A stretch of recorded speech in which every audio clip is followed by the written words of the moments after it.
Welcome to Influential Visions podcast. Here we interview futuristic leaders who share their deep industry knowledge and business experience with you, ensuring you have your finger on the pulse and your eyes wide open. In this series about imposter syndrome, our regular host Nat Schooler is joined by Kim-Adele as they interview leaders from around the world, sharing how they overcame their inner imposter. So today I am joined again by Kim-Adele and an old guest and a great person, Michael Tobin, technology entrepreneur and philanthropist. Hi Nat, hi Kim. I'm a bit worried about that old comment there, Nat. Just because I haven't been able to get to the hairdresser for my monthly dye doesn't mean to say I'm necessarily getting old. I love it. You've supported my podcasting efforts from day one. That's why I called you old. Oh, right. Okay. As in age of relationship. Good. Yeah. And we've co-hosted a lot of shows together on the Positive Power Show and interviewed some amazing people. And it's very interesting that we're doing this series on imposter syndrome. And yeah, I mean, you standing up, talking in front of lots and lots of people, throughout your career, there must have been points where you probably stood there and thought, what am I doing here? Is that fair to say? Well, I think in later life, I kind of knew why I was standing there, because you started to understand your wisdom versus who you're speaking to, and there's the self-confidence kind of that comes from that.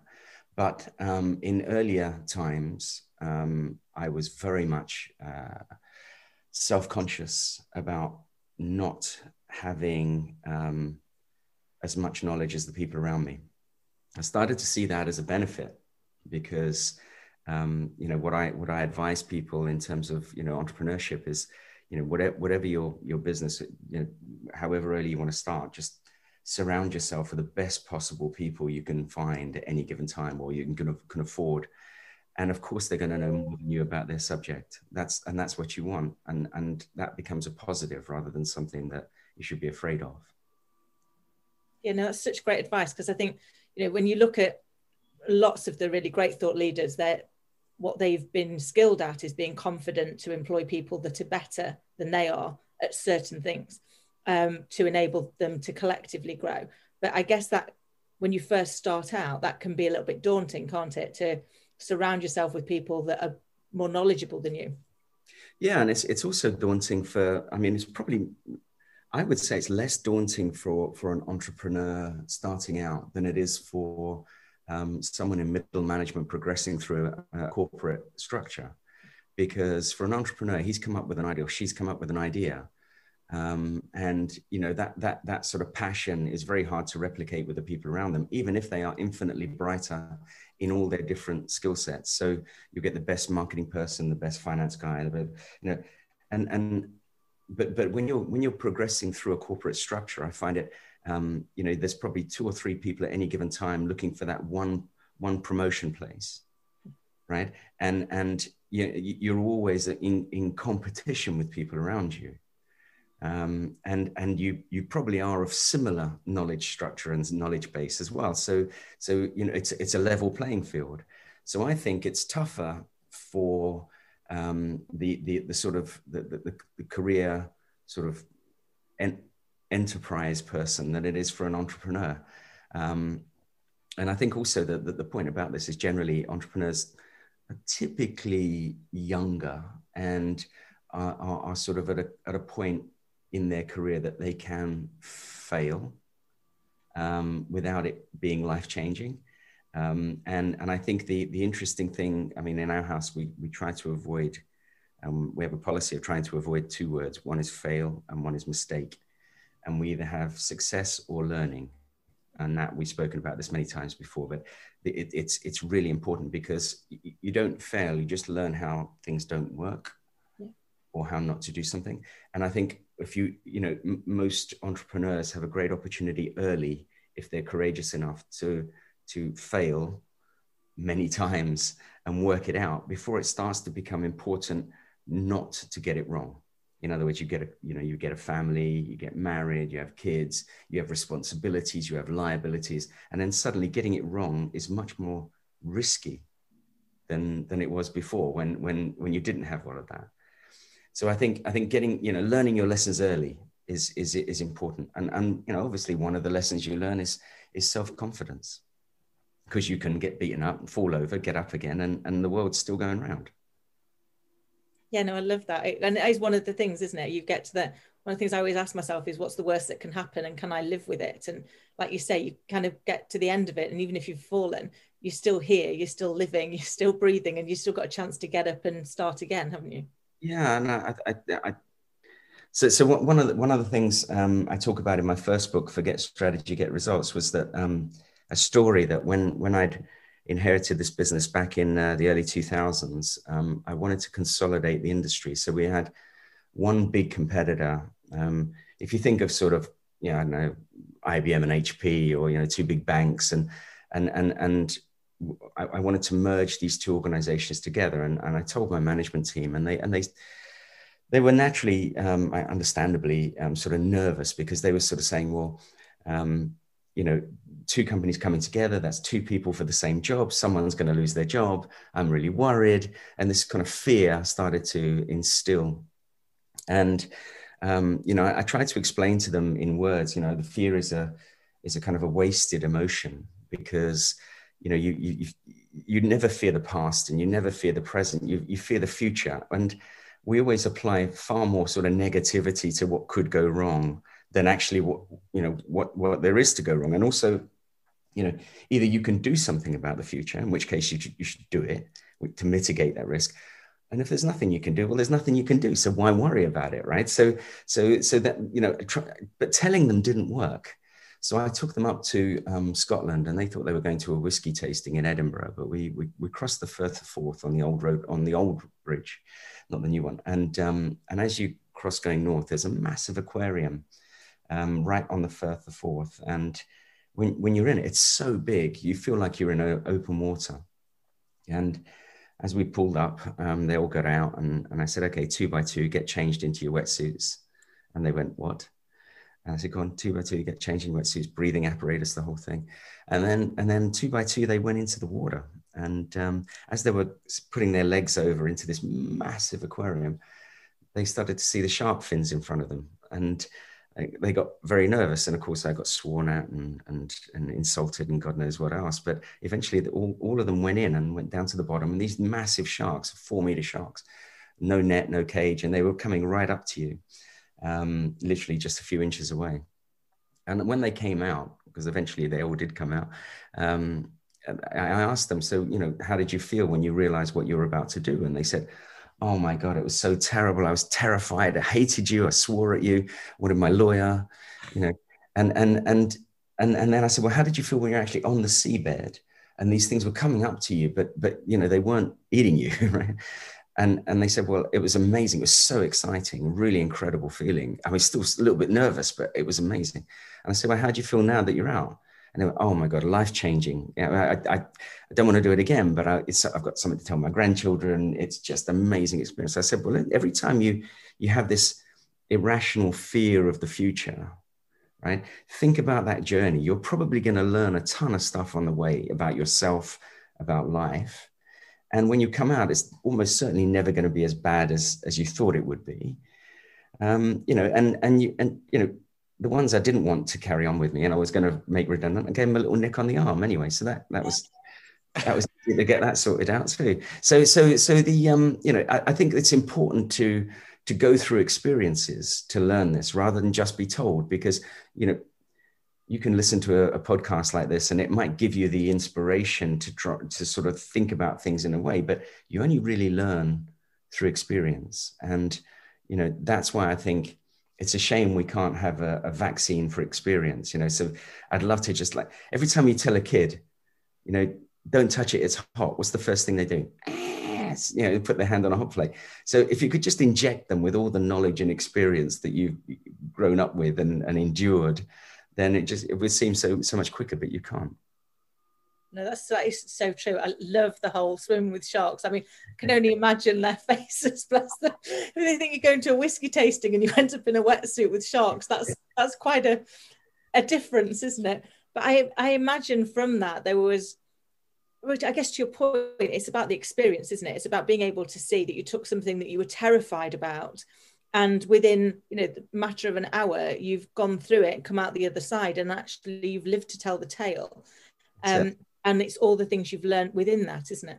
And people have bucket list. I have a bunch of bucket list things. There's only a couple left to tick off, thank goodness, because I'm getting old, as Nat said earlier on. But one of them was jumping out of a plane, right? And you build up this bravado, and then but nothing replaces that kind of that gut churning fear when you're sitting with your legs dangling out the side of the plane and someone's saying, "Go on, off you go," and you've just got clouds beneath you.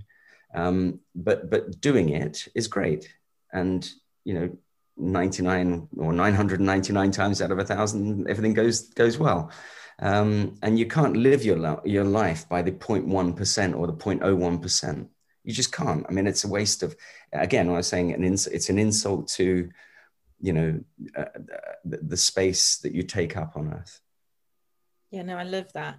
It's such a great way of thinking about it, isn't it? Which is you've just got to face that fear, because we've all been fearful of something at some point in our lives, haven't we? And then we've had to do it for some reason, and then you come out the other side and go, it wasn't that bad. yeah, here we are. Yeah. I thought it was. But and that's why I like the opportunity that entrepreneurs have if they can grasp it, which is just the ability to do stuff without the fear of failure. And I think the other thing that makes a difference between Europe and the US when it comes to entrepreneurship is, in the US, if you go in the UK, if you go bankrupt, right, then effectively you're a pariah. You can't get debt, you can't get credit, no one will invest in you. Whereas in the US, they'll go, "Oh, he went bankrupt. Why? Well, because he ran out of cash flow issues. Great, he's now de-risked that issue for me because he's learned." Right. So that's someone I can back, believing that he won't make that same mistake again. So the way of looking at failure is very different. They see it as a de-risking process that you almost have to go through. And I often think that, I've been very, very lucky in my life, and people say I've been successful. Well, I kind of have, but I think I've been lucky because you only really know how something works when you work out how it doesn't work. Because it could be 10 ways to get to be successful, right? But there could be 9,000 ways not to be. And you've just chosen one of those 10 ways and you go, yeah, I got it right. Well, 10 to 1 chance, 100 to 1 chance, but if you get it wrong a few times, then de-risking yourself, you then hone in on what makes it workable and what doesn't. And then I'd say, yeah, okay, now I believe there's a bit of success, there's a bit of talent in there because you've worked out what doesn't work. I love that. And it's true, isn't it? I mean, a lot of the self-made millionaires, they've all been bankrupt. I remember saying this once when I was working for a big corporate. It's like the biggest millionaires, billionaires that we know have all been bankrupt once. They made the biggest mistake of their life, but they learned from it. And actually, that's what we've got to be able to do. We've got to be comfortable that we can take that risk and learn from our failure, because it's not the mistake that defines us. It's what we do with that mistake. It's what lessons we take from it, isn't it? It is. It's I mean, when people sort of say, what's the single important factor of success, and it's not being the quickest or the fastest or the strongest, it's just being the more adaptable, right? And that means just getting up one more time than you fall down. Resilience is so important, and that ability to flex, and some of the best organizations have flexed many times in their sort of lifetimes.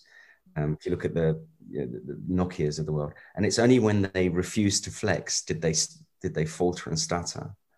So it's quite an interesting thing, and the rate of change that we're experiencing today, especially with technology and in the industry, means that if you don't have a fluid view of life, you're probably gonna be Ubered which is now a verb and a noun, in a very short period of time. That's so true. And I guess it's, with all the emerging technology and the advancing in digitalization and things, people can start to feel a little bit overwhelmed, can't they, about how they adapt and engage with that and find their space in the world. Is there any advice you could give people that are feeling that? Well, look, again, as you mentioned earlier on, right, the sun tends to come up most mornings. We may not see it that often in the UK, but Nat, in his sunny Mediterranean climes there, I'm sure does. And I think that we need to think about things as kind of try, succeed, learn, go again, right? And each of those are very important, right? And I was watching one of the annual sort of Star Wars marathon that we had the other day with the kids, and as Yoda says, there is no try, there is do or don't do, and it's fine, right? But you've still got to try to work out whether you do it or you don't do it, and I think that people need to have the confidence to have a shot at something. And they need to have the confidence to say, yes, I may well not get this right. And it's okay. And I'll get up tomorrow and I'll have another shot at it, or I won't. Right. But it doesn't matter. What matters is the try. So I disagree with Yoda on that one. But then again, who am I? Oh, no, I think that's great. And it's funny. One of the things that I've learned since having my own little girl is you just realize we did so much when we were children and before we learned fear, because if we said tomorrow when you wake up you've got to learn how to walk or talk or sit, you'd be terrified, wouldn't you? Be overwhelmed. And yet our most vulnerable, we already did that, we already learned it, and that was because we didn't know how to say no and we wanted to be like everybody else. And I think the other thing that we had is people around us that absolutely believed we could do it. Your kids are trying to walk and you're like, come on sweetheart, you're nearly there, just keep trying. And I wonder if that's something we've lost in later life. Isn't it interesting? Because I think that I think we do have this it's a progressively built-in fear of failure as we get older, and I think that's partly to do with what I said earlier on, where at the big, when you're a kid, right? If you fall off your bike, do you know what? You just sit there and go, wah, and someone's going to come and run and pick you up, right? Clean the injuries, and so someone's dealing with it for you, right? And that sort of support structure gives us the confidence to fail. Whereas in later life, there's no one there to pick us up. There's no one there to put the Band-Aid on, right? And so we've got to do, and therefore our view of the risk of falling off the bike changes. Yeah. Right. And we're less likely to want to fall off the bike. I mean, nobody wants to fall off the bike, but we're less likely to take the risk of falling off the bike because there's no one there to pick us up and pat down all the injuries and things. So I do think that as we get older, with the increase of responsibility and the decrease of support bubble, we probably get more risk averse. Yeah, no, that is so true, isn't it? It's like one of the things I often say is the greatest gift you can give somebody is to lend them your belief in them, because I guess that gives... that's a nice thing to say. I like that. But I think when people have done that for me, that is, when people have trusted me with an opportunity, I recognize that they are loaning me their belief that I can do it, and therefore I just do my best to make sure I don't let them down and that I live up to their belief. But in learning that, one of the things I now do for my people is loan them my belief in them and say, look, I believe you can do this, so borrow my belief, and just try it. And things like that can really help somebody, can't they, to de-risk the falling off the bike. I think that support structure, right, as you were just saying, you can do it type thing, is super important. And I'm involved in a bunch of different mentoring structures, and mainly because my support structure when I was younger was quite limited, and I think it impacted my later life negatively. More from a personal point of view than a business point of view. I say I was very lucky in business, but in a personal life, I wasn't a brilliant husband first time around. I wasn't a brilliant sort of partner then, and I think a lot of that was from the fact that I didn't have the support structure giving me the confidence that I needed as a young person, as a child.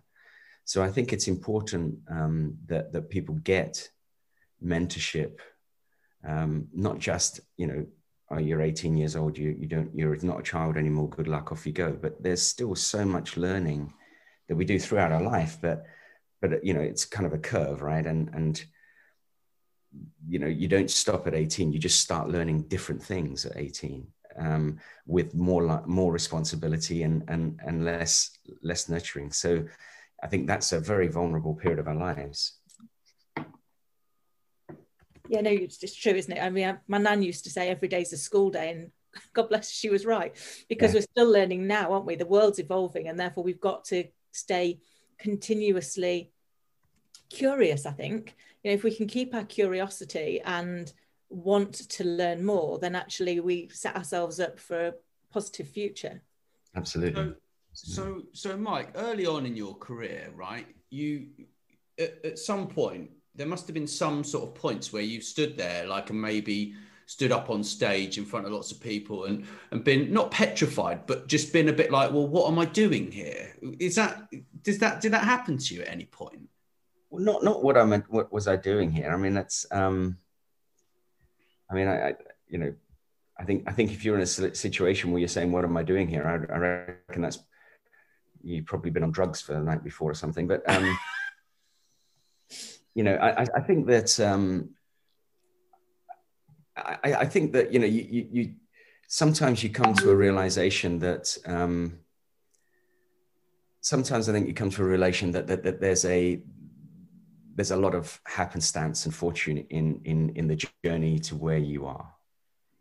And I think, sometimes you might realize, I was having a fireside chat a few years ago with Bill Clinton on stage in Toronto in front of 2,000 people. And I was sort of thinking, I'm quite humbled to be sharing the stage with this person and having an equal participation in a fireside chat. I wasn't interviewing him. I was being interviewed with him, bizarrely. And that was quite a surreal kind of situation, but I didn't feel like, oh my God, what am I doing here? And I just felt humbled that I'd managed to have that much fortune in my life to meander through all the cracks with a little bit of BS, because I know that, there are many times that I've progressed in my life and got it. Whenever I went for a new job back in the day when I applied for jobs, it was always something I knew I absolutely couldn't do. And I blagged my way through appointments and interviews and you learn on the job, right? But there's not, if you're going to go for a job you can do, then it's very limited in its learning capability for you. And when I recruit people, I actually don't look at their CVs at all. I mean, somebody has probably triaged the CVs to get to a group of people that are applicable, but I never look at the CVs. I just want to talk to them, and I recruit for attitude. I'm not interested, actually. I'll assume the triage is appropriate, but I'm not interested in who they've worked for, what they've done. I want a feeling of the individual. Because what I ask them to do today may be very different to tomorrow, and I want to see their attitude, right? And one of my biggest pet hates in the world is people that start any response with, the problem with that is, right? That really, really annoys me. That one phrase is the most annoying phrase. So you could have a room of people and you come up, okay, so this is happening. We've got an issue here. How do we deal with it? And some guy comes up with an off the wall idea. And then someone over there goes, the problem with that is, and then it's like, right, well, what's your answer then? Well, I think the problem with having an answer is, and it's like, shut up, leave. So that for me it's about attitude.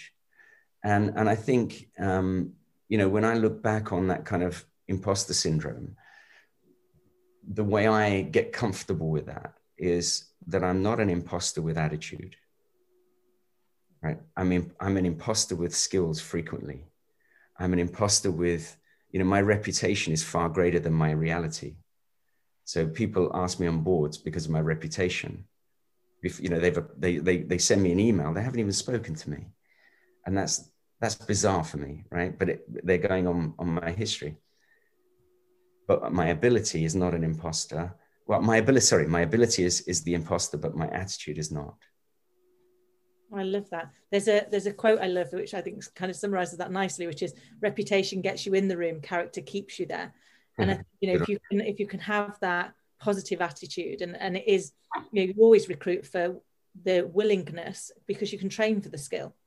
You can't train somebody's belief, can you? Their attitude to want to succeed, to want to try, to want to learn.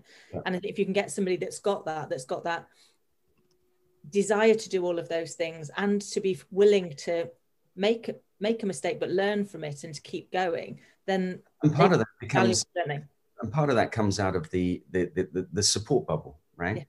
If you allow them to fall off the bike and treat them with care. So you put someone in a position and say, if you fail, you're fired, right? Then they will not get out of their comfort bubble. They will not get out of their envelope. Yeah.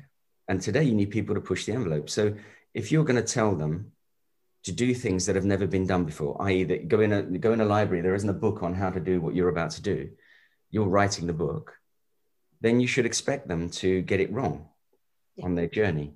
And they should then expect you to be supportive in those dynamics. If someone does the same thing 10 times in a row, right, kick their ass out the door. Yeah. But if they're doing it wrong and learning, and you should be supportive, because you're asking them to do something that someone else hasn't done before. So by definition, and by the way, even with all the reference material in the world, I guarantee you can give someone every book ever written since the dawn of time on how to ride a bicycle, and the first time they get on a bike, they're going to fall off, right? So it's about the physical effort and the physical experience of doing it. And if you have that support bubble, picking them up, putting the plaster on, and saying, get out there and get back on your bike, eventually they'll be riding like a pro. Yeah, it's basically the attitude of learning by doing, right, instead of learning by thinking about it. Yeah, I think that's right. You've got to learn by practice, not by academic purpose. I think academic learning is a way to instill discipline and basics, right? If you get basics of as we used to say, the 3 R's back in my day: reading, writing, and arithmetic. But if you can get those 3 basics, then I think everything else is demonstrating an ability to apply yourself, building up skills like interpersonal skills, how you can get on with people in an environment, how you structure yourself, all these sorts of things are what sort of school and uni and all those things are about. But real learning comes after that. Real learning comes from the doing of life. That's so true, isn't it? It's the application of our knowledge, not the gathering of it, that really makes the difference. You've shared so much already, and it's been insightful. I could literally chat to you all day. But if there was one thing now that you wish you'd learned sooner, or that you tell people that you see that are facing a fear, what would it be? Something I know now. I think when again, my sort of story of the sharks is important, right? Because nothing we fear is as bad as we fear, because that's our mind saying, I have to prepare for all eventualities. I have to, worst case scenario. Some people sort of say, what is it? hope for the best and plan for the worst, or so, I don't know, all these silly things that people say. But basically, you know, I think that if you know, we tend to over egg the negative outcome, right? And fear is like a sort of it's like a wasted emotion. There are many other, happiness is a great emotion because it releases endorphins into the body, and endorphins make you more alert, which means you can think better, which means that you can probably overcome your challenges easier because you're thinking more alertly. Now, that means that you should be happy, right? Rather than fearful. And you know, if you have an issue or a challenge in front of you, feel happy.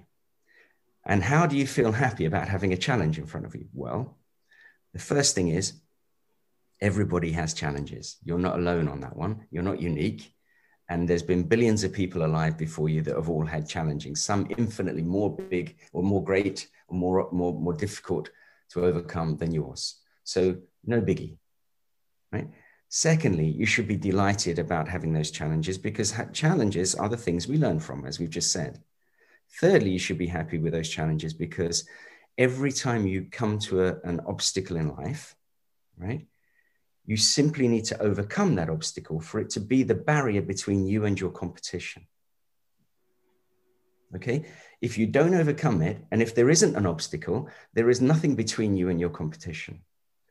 The differentiators in life are what you put by experience between you and everyone else, right? So you need those challenges to overcome them so that they are a differentiator between you and everyone else. Think of a hurdle, you know, in a 1,500 meters hurdles or something.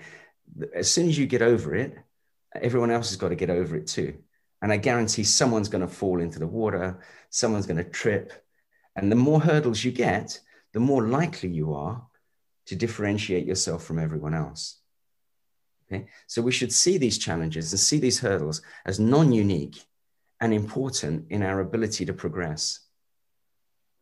I love that. It's a little bit like when Roger Bannister did the 4-minute mile. It didn't take very long for somebody to do it. To do it again. Because he'd proven that it could be done. And I think that's the piece, isn't it? So when somebody gets over the hurdle, they disprove that the hurdle is insurmountable. That's right. I think the only real proof, I mean, it's great in chemistry and physics, which, you know, I left school at 16, so what do I know? But my daughter talks to me about quantum physics, which I really still don't understand.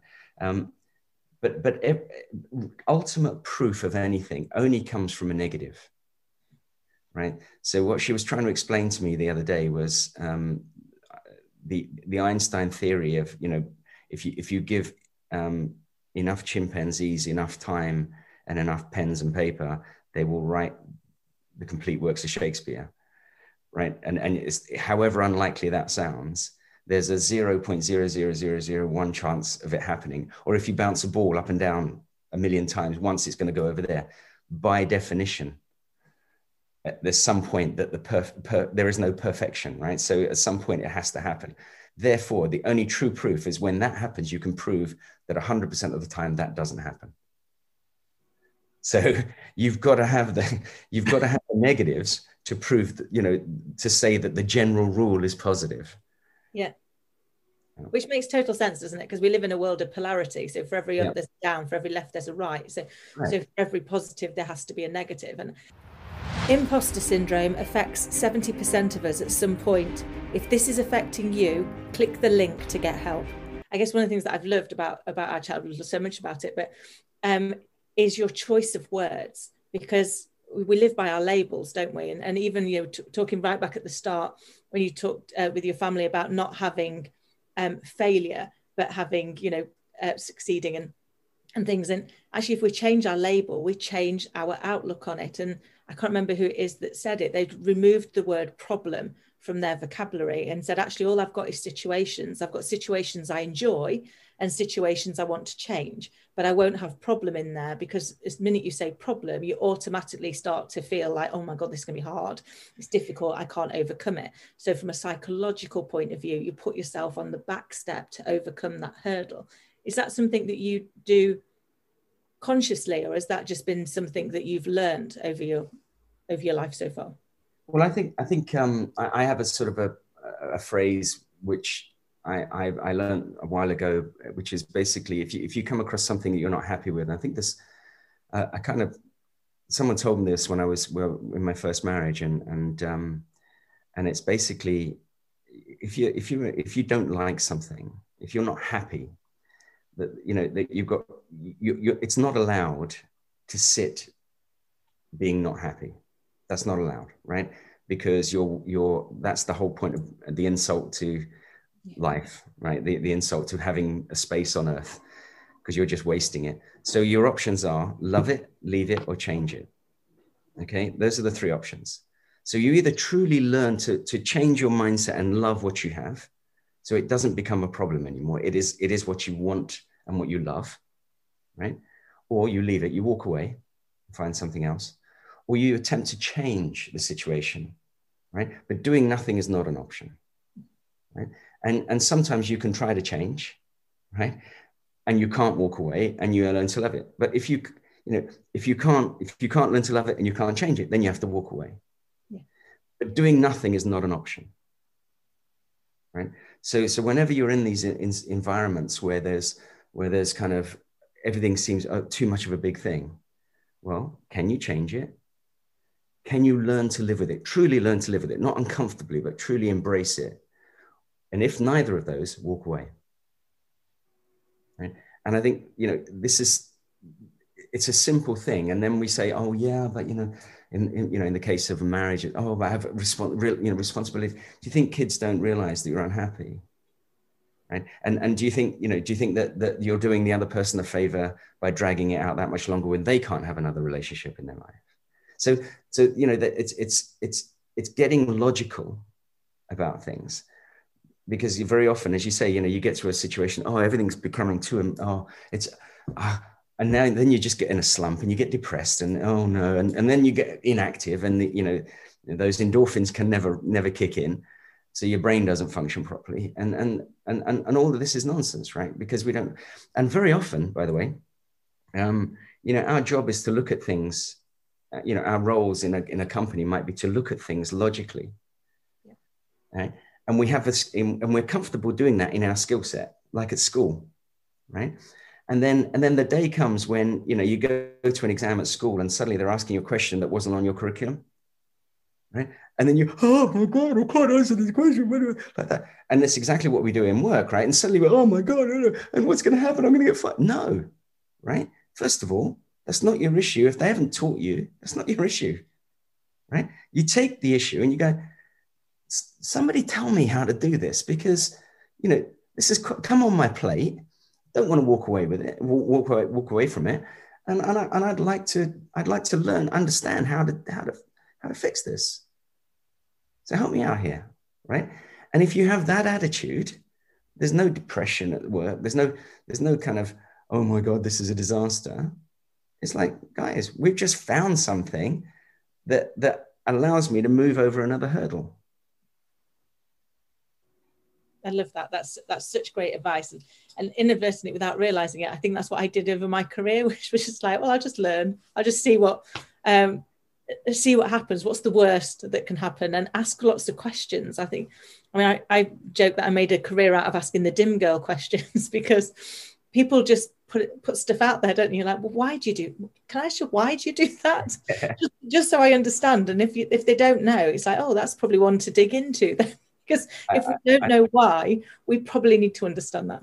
Well, there's a great thing. I used to have this sort of rule with our management meetings, and given the fact that I drank my own carrot juice and actually employed the best possible people I could in every role, then there was no way I was going to go and try to tell them what to do in their jobs, right? So once I'd imparted the vision of what we want to be famous for, then the finance person, the marketing person, the salesperson, all those, they should know infinitely better than I do, because I've found the best person for the job, on how to execute their element of that to get to what we want to be famous for. So then, sitting in a meeting, right, they would come in and go, oh, what do you think we should do about this? And I go, well, I don't know. What do you think we should do about this? And people want kind of confident, and of course they're not gonna want to appear silly. So before they've even asked the question, they've probably thought about 3 answers. So they go, well, well, I would say either do this or this or this, ... And they go, well, which one do you think we should do then? And they go, well, I think we should do this. And I go, why? Well, because of this and this and this. Does everyone agree? Yes. Okay. And I don't answer any of the questions. I'm simply a conductor of the orchestra.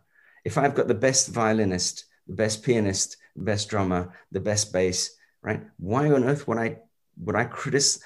I just need to make sure that they're all in harmony, and they all know when to start and finish, and they all know how long the music is, and they all know what the beat is, and all those things. But I don't do their job, and I can't do their job. So I think that's the thing. And when we're in a role, sometimes we have this concept of well, there's two things that people do. One is like the job's worth that says, this is my job and that's it. You know, anything out of here and it's someone else's problem. Limp, right? And then the other side of it is, you know, I try to do everything. And I can't afford to delegate. I can't afford to engage, because what if they do a good job and it shows me up as something that I didn't know? Or, you know, again, the imposter, right? Sort of saying like, oh crap, if I let someone else do this, then they'll realize I can't.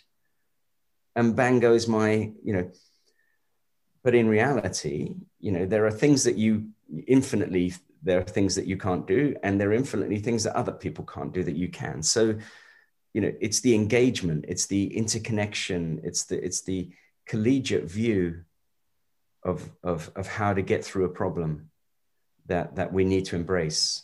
And, you know, we all have something to give. So basically we're talking about just getting on with it, right? Like this, everyone we've interviewed, yeah, they've sort of wallowed a little bit in the imposter syndrome thing, but a lot of them are just like, well, just get on with it. You know, that kind of is a theme, I think. Well, you know, I'm constantly amazed at how brilliant the Nike slogan is, right? Because just do it is so like, it just works for every single part of life. And, you know, I wish I'd have come up with that and sold it to him for $1 billion or something. But it is a brilliant phrase for everything. It's just do it. Don't worry about whether it's wrong. Don't worry. Just learn and just do it again and just do it again, you know. And just thinking about it, and this is a live thought, so I haven't even thought about it before, but that Nike swoosh, that's actually the falling down and getting up again. Oh, clever, yeah. And getting further, so like a tick. But I've always thought of it as a tick, like, yes, just do it. But it's not. It's actually falling down and going further. There's my new thought of the day. Thanks, Mike, for sharing your thoughts of the day. It's been really enjoyable. I always love talking with you. Really. Pleasure. I hope I'm not too much older next time you see me. So, we'll make sure we get it in again early. No, you're looking well, considering like you're kind of stuck in London, right? And you know, it's anything else. I mean, you know, exactly a year ago, I was 18 kilos heavier, and on New Year's Eve, so almost exactly a year ago, I left for the South Pole for my trek to Antarctica for charity, and I lost 8.5 kilos in 3 weeks doing that. And then subsequent to that, I've just been eating healthily, other than all these food deliveries we keep getting. But other than that, I've been just trying to sort of roast vegetables every day. And it's, you know, just carried on that sort of healthy lifestyle working from home. And again, very blessed to have, you know, a nice home to sort of feel comfortable in. But, you know, I think there are positives we can take out of every situation. Yeah, well, that's good. You're bucking the trend. A lot of people have gone the other way, haven't they? You know, with the you know, staying indoors and. I don't think you're not looking any heavier. So, you know, I think unless you're covering it up with that beard. If I stood up, right, like there would just be this massive, you know, blubber. Yeah. Oh dear. Mediterranean food for you now. No, I'm kidding with you. But thanks, Mike. Again, it's been a joy.